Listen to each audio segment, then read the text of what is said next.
Hi everybody and welcome to Vlogmas, and if you're new to our channel, I'm Jane and my husband Mike is behind the camera. We're British early retirees, debt and mortgage free, and living a thrifty, frugal and money saving life here in Brittany in northwest France. And we're bringing you some extra videos for Christmas. We hope that you enjoy them. We might cook, we might make something, we'll share something Christmassy with you. We hope you enjoy the video.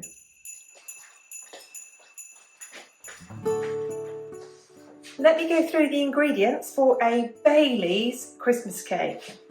Well, I haven't got Bailey's, but I've got something like Bailey's. This is Lidl's own version of Bailey's, but every supermarket does their own. Maybe you've got some Bailey's open, you can use any of those. You'll need some dried fruit. Now I've bought mine as mixed dried fruit, but you can buy any fruit. You can buy raisins, sultanas, you can put mixed peel in it. And the other dried fruit that I'm going to put in, both these pots of, is cherries, because I'm going to need a kilo of fruit. You're going to need a tin of condensed milk. You're also going to add in some water, and then you'll need some flour and some raising agent, or you'll use self-raising flour. And that's that.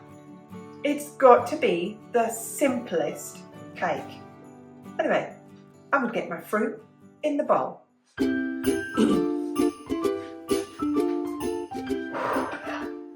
So in my bowl, I have got 600 grams of dried mixed fruit. You can use any mixed fruit, any dried fruit you have.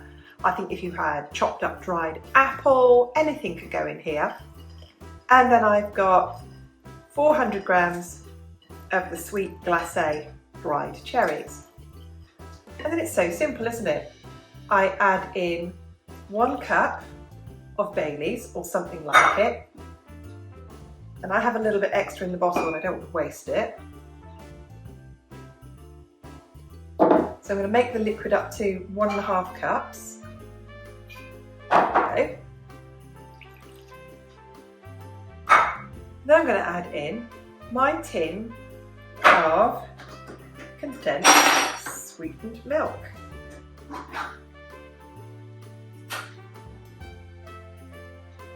This is the stickiest stuff in the world. I have never made this cake before.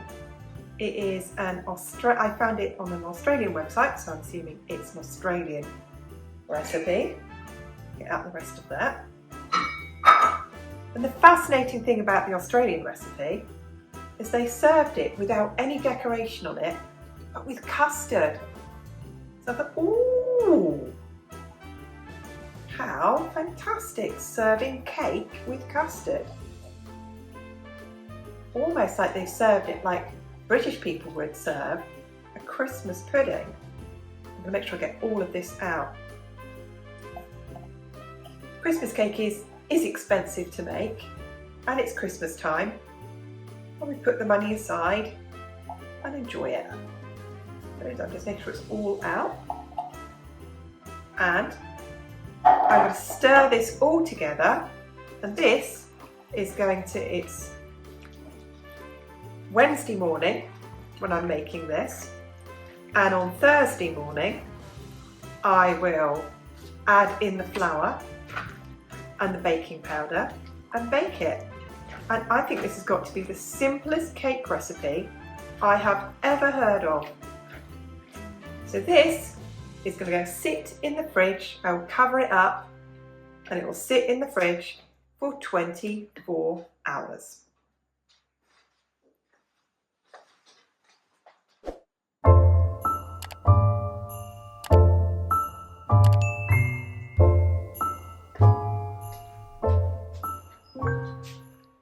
Here is my fruit and my cherries and my condensed milk and the water and the Bailey's, and it has been soaking for 24 hours and it is very, very sticky. I have in here 2 cups of gluten-free flour. You would just use whatever flour you use, regular baking flour, or in my case I've got gluten-free flour, and I always buy gluten-free bread flour. It just works better. So in all that goes, I've then got here 1 tablespoon of baking powder, and all I have to do is stir it all through and get it into my lined tin. And I want to give you a hint here about something, why I use a square tin.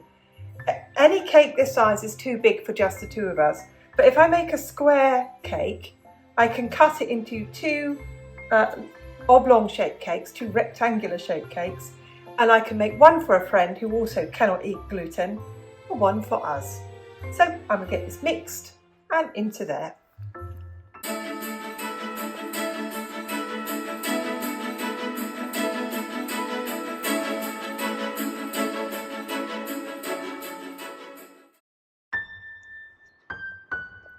And there it is, all in the tin. I'm going to get this into an oven at 150 degrees centigrade. I will get Mike to put on the screen what that is in Fahrenheit. Mine is a fan oven, so I will check mine after an hour and a half. So my oven is a bit hotter than normal, so I will check it then. But you'll know it's cooked because you'll put a skewer in anywhere and it will come out clean. So that's going to go into the oven and we'll see it when it's finished.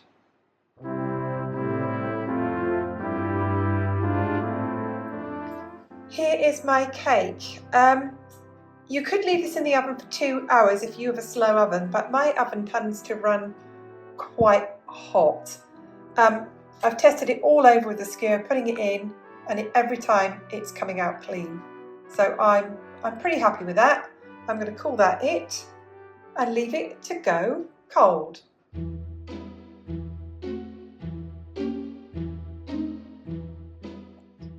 So here is my finished cake. I'm going to cut it in half because Mike and I are never ever going to eat a cake this big.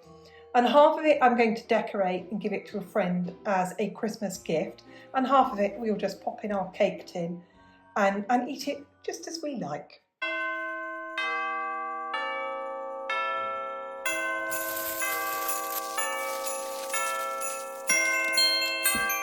So that's our cake all wrapped and it's going to be put away. And now for my friend, I'm going to put some marzipan and I'm going to put some icing on top of hers as well. And then I will wrap it up and make it lovely and pretty for her.